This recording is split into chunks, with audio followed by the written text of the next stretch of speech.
میں خان صاحب کے اوپر جو سر میں نے بات کی نا عمران خان صاحب کو یو ٹرن کر دے کے آپ کی بات کی، اب میں اگلے سوال کی جانب یہ بڑھ رہا تھا اسی طرف عمران خان کی طرف سے کہ آپ نے ان کی یو ٹرن کی بات کی، آپ نے ان کا ہٹلر سے بھی ایک کمپیریزن کیا. ڈو یو تھنک وہ کمپیریزن جسٹیفائڈ ہے؟ دیکھیں جب کسی شخص کا کمپیریزن کروایا جاتا ہے تو اس کا مطلب یہ نہیں ہوتا کہ 100% کمپیریزن کروایا جاتا ہے. کس نے کروایا کمپیریزن؟ میں بتاتا ہوں، میں بتانے لگا نا، میں تو ابھی آگے آ رہا ہوں نا، ابھی تو بات سٹارٹ کی ہے. اگر آپ نے پہلے جملے پہ ہی مجھے پکڑ لینا تو کسی نے کروایا ساؤنڈ اس پہ کلپ یہ بنے گا، لوگ بنائیں گے کمپیریزن کروایا جاتا ہے، لوگ بنائیں گے کلپ. یہ تب بنائیں گے جب اس کے بعد میں خاموش ہو جاؤں. وہ کاٹ لیں گے اتنا کلپ علی بھائی بھی آپ نے خود ہی کہا. نہیں پھر تو میرے خیال میں گفتگو کرنی نہیں چاہیے. اچھا نہیں کنٹینیو. اگر آپ کو یہ فکر لگی ہے، یعنی آپ یہ کہہ رہے ہیں کہ اللہ کو نہیں میں آپ کو یہ فکر ہے کہ اللہ تعالیٰ کو یہ فکر ہے کہ اگر میرا کلپ کاٹ لیا گیا کہ نماز کے قریب مت جاؤ تو میں یہ آیت ہی نازل نہیں کرتا، تو نازل تو اسی طرح ہی ہوئی ہے. ٹھیک ہے، اس طرح تو نہیں ہو سکتا. وہ تو خدا کے کلپ کٹے ہوئے، وہ کلپ کاٹنے والوں کو چھوڑیں، ان کے پیچھے ہم تو اپنا ٹائم نہ ضائع کریں. ہم میرے خیال علمی ڈیبیٹ کر رہے ہیں، اچھی ڈیبیٹ جا رہی ہے. جاہل آدمی کی وجہ سے ہم آپس میں تو اپنا ٹائم ضائع نہ کریں. میرا ٹائم بہت قیمتی ہے، میں نے تو اور ریکارڈنگز بھی کروانی ہے. ہاں تو جب بھی کمپیریزن کروایا جاتا ہے، اس جملے سے بات دوسری طرف چلی، تو اس میں منون 100% اس چیز کا ہونا ضروری نہیں ہے. ہاں مثال دی جاتی ہے. مثلا میں اپنے استاد کے بارے میں یہ کہا کرتا ہوں کہ مولانا اسحاق صاحب اس دور کے امام حسین تھے علیہ السلام. اس کا قطعاً یہ مقصد نہیں ہے کہ میں مولانا اسحاق کو سید مانتا ہوں، وہ تو سید ہے ہی نہیں تھے، یا میں ان کو اہل البیت میں سے شمار کرتا ہوں، یا میں ان کی قربانیوں کو منون اسی طریقے سے سمجھتا ہوں جو حسین ابن علی نے دی. نہیں، ایک فیکٹر میں کہ حسین ابن علی نے دلیری دکھائی گیون سرکمسٹانسز میں. 3 براعظموں میں پھیلی ہوئی بنو امیہ کی حکومت کے خلاف وہ کھڑے ہوئے. انہوں نے یہ نہیں دیکھا کہ میرے ساتھ کتنے لوگ ہیں. اس اعتبار سے مولانا اسحاق صاحب 1 مین آرمی تھے کہ وہ سارے فرقوں کے خلاف کھڑے ہوئے. انہوں نے نہیں دیکھا کہ میرا اپنا فرقہ مجھے اہل حدیث بھی سپورٹ نہیں کرے گا، اور جب میں شیعہ کے پاس بیٹھوں گا تو میرے اوپر ٹیگ لگ جائے گا شیعہ ہونے کا. انہوں نے پرواہ نہیں کی. 1 مین آرمی تھے، تو میں نے ان کو حسین کے ساتھ کمپیئر کیا. اور یہ تو سینسٹیو مسئلہ ہے نا ریلیجن کا. اب آ جائے اسی طریقے سے جب میں نے خان صاحب کی بات کی تھی تو اسی جملے میں ٹی سی ایم کی پوڈ کاسٹ میں نے ایکٹنگ کر کے بھی بتائی تھی کہ ہٹلر نے یوں میں نے ہاتھ اٹھا کے کہا تھا کہ وہ حلف لیتا تھا. خان صاحب بھی حلف لے رہے ہیں، بس صرف ہاتھ کا فرق ہے دائیں اور بائیں کا. حلف لے رہے ہیں خان صاحب؟ ہاں اپنے ماننے والوں سے انہوں نے حلف لیا تھا نا کہ جب میں آپ کو بلاؤں گا تو میرے بچے تو دوسرے ملک ہوں گے، لیکن آپ نے اپنے بچے لے کر آ جانا ہے اور اپنے بچے قربان کرنے ہیں میرے لیے. ٹھیک ہے، اگر ایک پوائنٹ پہ آپ نے کمپیریزن. جی ایک پوائنٹ. دوسرا میں نے اس میں یہ کہا تھا کہ آپ اپنے فتنے کو اپنی زندگی میں ختم کر کے جائیں. اپنے فتنے کو ہاں فتنہ جی میں بتا رہا ہوں نا. دیکھیں میں جب مجھے جملہ تو پورا کرنے دیں بھائی، اس طرح تو بات نہیں ہوگی. جب میں لفظ بول رہا ہوں تنگ کرنا نہیں تھا، لیکن وہ پوائنٹ اس طرح ہے نا عمران کو فتنہ ہوگا کہ جب میں دیکھیں آپ کے چند بے وقوف گیسٹ کی سزا مجھے تو نہ دیں. میں تو ہر جملہ آپ سوال شروع کرتے ہیں نا تو میرے دماغ میں پوری ریل ہوتی ہے کہ میں نے کیا بات کرنی ہے اور کتنے منٹ بعد کیا جملہ بولنا ہے. ابھی تو میں نے جملہ بولا ہے کہ فتنے کو، تو میں ابھی اس کے بعد اگلا جملہ بولوں گا. میرے سارے اسٹوڈنٹس کو پتا ہے جب میں فتنہ بولتا ہوں تو اس سے اگلا جملہ کیا بولتا ہوں. جی بولیں جی عربی والا دیکھ لیں جواب مل گیا آپ کو.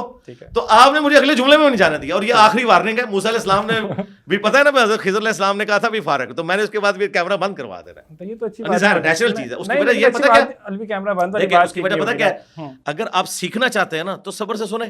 میں نے کوئی 50 جملے تو نہیں بولے نا، میں نے تو ابھی یہ دوسری دفعہ ہوا، لیکن آپ کی بات کے اندر تو ٹھیک ہے کہ میں کیمرہ بند کرا بولا ہے فتنہ. ابھی میں نے اگلی بات ہی نہیں کی ہے، میں نے اگلا جملہ بولنا تھا. یا تو ہونا کہ میں جن لوگوں کے پاس باتیں نہیں ہوتی ہیں تو وہ 50 باتیں کرتے ہیں، میں تو ایک لوہار کی مارتا ہوں 100 کی لوہار کی ہوتی ہے، میری سونار کی ایک بھی نہیں ہوتی. اچھا نہیں، میں ویسے بتا رہا ہوں کہ اگر آپ بات سننے کے لیے تیار نہیں ہے تو پھر فائدہ نہیں نا بات کرنے کا.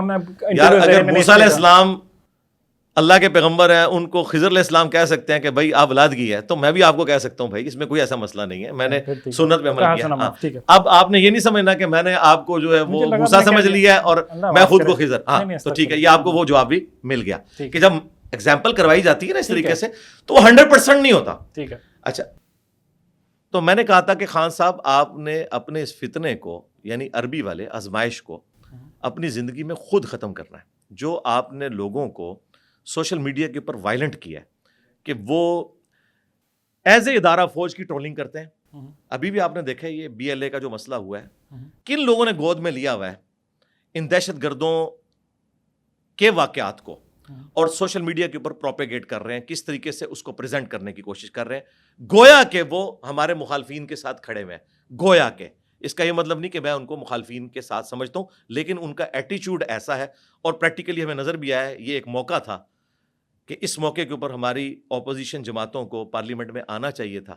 حالانکہ خان صاحب کے دور میں خان صاحب اٹھ کے باہر چلے گئے تھے, لیکن اس وقت کی اپوزیشن پھر بھی آرمی چیف کے ساتھ بیٹھی تھی اس وقت ایک کریٹیکل ایشو کے لیے. ٹھیک ہے, یہ والا حوصلہ کم از کم ادھر ان کو اپوزیشن میں دکھانا چاہیے تھا, جو اس اپوزیشن نے دکھایا جس کو یہ کہتے ہیں کہ جی وہ تو ڈیموکریٹک لوگ نہیں ہیں. تو اس وقت تو ہمیں یہی نظر آیا.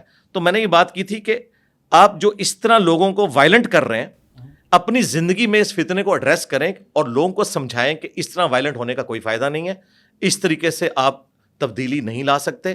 تبدیلی لانے کے لیے آپ کو ڈیموکریٹک اسٹرگل کرنی ہوگی, اس کے لیے آپ کو دھمکیاں نہیں لگانی ہوں گی, اس کے لیے آپ کو اس طرح کے دھرنے نہیں کرنے ہوں گے کہ آپ نے ملک کو بلاک کر دینا ہے. اور یہ وہ ساری باتیں ہیں جو خان صاحب سے ہم نے سیکھی ہیں. جب TLP والوں نے یہاں دھرنا دیا, خان صاحب نے جو پرائم منسٹر کی حیثیت سے قوم سے خطاب کیا تھا, انہوں نے کہا تھا اس طرح ملک چلتے ہیں کہ آپ آرمی چیف کو دھمکیاں لگائیں, آپ چیف جسٹس کو دھمکیاں لگائیں, آپ وزیر اعظم کو. ہاں, تو یہ ساری چیزیں ہم نے ان سے سیکھی تھی. تو وہ آئینہ ہم نے ان کو دکھایا تھا کہ بھائی اس طرح کریں. اس کا قطعاً یہ مقصد نہیں ہے کہ ہم ان کو کوئی اس اعتبار سے کافر مرتد یا وہ چیز سمجھتے ہیں. ظاہر ہے جب ایک ریلیجیس پلیٹ فارم سے بات ہو رہی ہے تو پورے کانٹیکسٹ میں ہو رہی ہے. تو اوور آل آپ کی ساری باتیں ٹھیک ہیں, جسٹیفائڈ ہیں. یہ عمران خان کے اوپر ڈبیٹ آئی. So do you think now presently اس ویڈیو کے اندر ایز آف ٹوڈے کمپیریزن جو تھا وہ جسٹیفائڈ نہیں تھا, نہیں ہونا چاہیے تھا, آپ کو نہیں کہنا چاہیے تھا ہٹلر اور عمران خان والا؟ نہیں, بالکل ٹھیک کیا میں نے, وہی والی. چلیے, آپ بہت ہر چیز کہتے ہیں, میں سائنٹیفک کی بات کرتا ہوں اور کرتے بھی ہیں, مجھے اچھا لگتا ہے آپ کی جب آپ چیز کو ڈیفینڈ کرتے ہیں, لاجک دیتے ہیں. اور چلے اس کے اوپر پورا پروگرام کر لیتے ہیں. میں ہٹلر کے اس زمانے کی وہ ساری ایکٹیویٹیز بتاتا ہوں آپ کو. میں بھی پھر آپ کو ایسے مشورہ دوں گا, شہزاد غیاث بھائی ہیں ہمارے, انہوں نے پورا پروگرام کیا, وہ آپ دیکھ لیں. شہزاد غیاث بھائی کا بھی میں سن رہا تھا, وہ کہہ رہے تھے کہ پاکستان کو UAE سے اس لیے ویزا بین کیا انہوں نے کیونکہ وہ ایک مورو بھائی ہیں, انہوں نے ویڈیو کے اندر کہا تھا بچی چیک.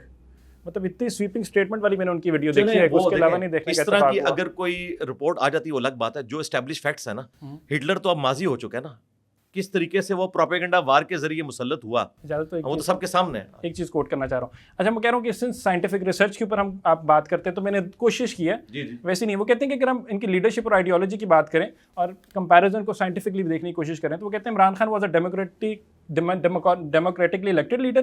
ہٹلر ایک فیشسٹ ڈکٹیٹر تھا جس نے جینوسائڈ کیا تھا. فورس اور وائلنس کی بات کریں تو ہٹلر نے ملٹری کو کنٹرول کیا, وارز ویج کی. ایک ڈیبیٹ کرتے جاتے ہیں. پہلے ہی آپ کا جملہ جو ہے نا, آپ ایک ساتھ ایگری کرتے ہیں. میں ابھی ختم کر لوں, صرف 4 ہیں. ہٹلر جو ہے, ہٹلر تو وہ بھی ڈیموکریٹک تھا, صرف الیکٹ ہو گیا ہے سرکار. صرف 4 پوائنٹ. عمران خان کی ڈیموکریٹک حکومت تھی, اس کی ٹوٹیلیٹیرین تھی. ہٹلر کس طرح آیا اوپر؟ الیکشنز کے ذریعے آیا. بالکل ایسے, لیکن پہلے پروپیگنڈا ہوا سارا, اس کے بعد جس طریقے سے وہ مسلط ہوا اور پھر اس نے جو کچھ کیا. تو خان صاحب بھی 2014 کے دھرنوں سے شروع ہوئے اور کرتے کرتے 2018 میں آئے. بالکل دونوں اس کو اگر آپ ڈیموکریسی سمجھتے ہیں تو بالکل ایک جیسی ڈیموکریسی تھی. بالکل صحیح کہہ رہے ہیں, فلائٹ وہی ہے, ٹریک وہی ہے, بالکل وہی ہے, وہی اسی طریقے سے پروپیگنڈا. 20 ملین لوگوں کو قتل کر دیا. تو do you think Imran Khan has the capacity? یہ تو بات کا معاملہ ہے نا. دیکھیں ایک منٹ, غلط بات نہ کریں. آپ نے پہلا جملہ بولا ڈیموکریٹک طریقے سے آیا تھا, بعد میں اس کے کرتوت کیا ہیں یہ تو ڈسکس ہی نہیں کیا ہم نے. یہاں تک آپ کی بات غلط ثابت ہوئی. ڈیموکریٹکلی نہیں آتے, دونوں ڈیموکریٹک آئے اگر آپ ڈیموکریسی سمجھ رہے ہیں. بالکل ٹھیک ہے. یہ بات آپ کی غلط ہے کہ ہٹلر جو ہے وہ کوئی فوجی ڈکٹیٹر تھا. فوج کی کمانڈ تو اس نے بعد میں لی ہے, وہ بھی پہلے ہارا تھا, اس کے بعد پروپیگنڈا کیا اس نے, اور اس کے ذریعے وہ کہ جرمن جو ہے وہ سپیریئر ہے, نیا پاکستان, نئی جرمن قوم, اسی طریقے سے وہ بھی اوپر آیا تھا. اور الحمدللہ یہ بالکل کلیئر ہے اپنی جگہ. اب ایک ایک ایکٹیویٹی کو آپ ڈسکس کریں گے نا, تو اس کے بعد اگر آپ یہ کہیں گے نا کہ بھائی ہٹلر جو ہے اس نے شادی نہیں کی تھی, تو اس کا مطلب ہے کہ آپ خان صاحب کو بھی یہ کہہ رہے ہیں بھائی یہ جب میں کہوں گا نا پھر آپ بات کریں گے. میں نے کہا تھا کمپیریزن کا مطلب یہ ہوتا ہے 100% تو کبھی بھی وہ نہیں ہوتا. بہرحال یہاں تک کلیئر ہے کہ جس طرح کی ڈیموکریسی سے خان صاحب اوپر آیا نا, اسی قسم کی ڈیموکریسی سے ہٹلر بھی اوپر آیا تھا. یہاں تک تو دونوں برابر ہیں. آگے چلیں.